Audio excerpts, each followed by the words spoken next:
We are here at Terminal A at LaGuardia Airport, and you know, it's actually quite quiet here. Things are moving quite efficiently. People are coming in, they're checking their bags, they're going right through the gates.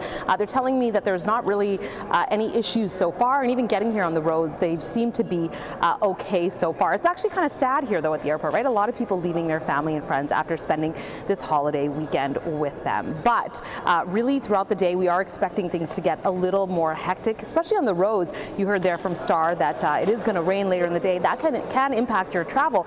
And when it comes to the airports, well, the TSA says it expects to screen 3 million, nearly 3 million passengers today, making this the busiest travel day of the Thanksgiving rush.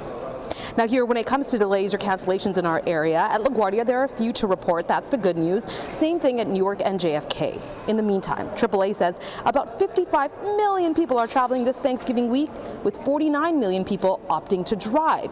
And with gas down 37 cents on the gallon compared to the same time last year, that could be one of the reasons why.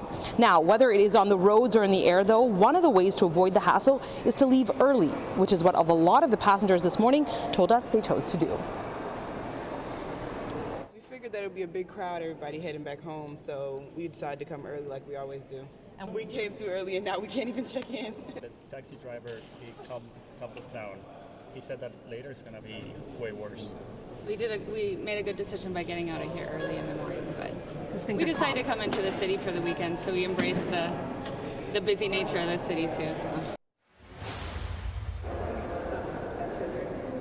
So you heard there, those two sisters, they're heading to Atlanta from New York City. They're actually still here. They are waiting to check their bags because they came so early that it wouldn't even let them check in. You know, you have to be here not too soon before your flight, before the system will get you your bag tags. They're still waiting, but they say it was worth it to come early because they didn't want to, have to deal with any of that hecticness. Again, very quiet here at LaGuardia Airport so far, but things should get busier, and one of the ways to avoid that is if you are coming through security, of course, make sure that you have your IDs out and come early. And the other thing is the TSA wants people to know if you are going to be packing anything in your bags, any Thanksgiving leftovers like wine or jam, jelly, all of those things, remember they are considered liquid, so they should be going in your checked bag.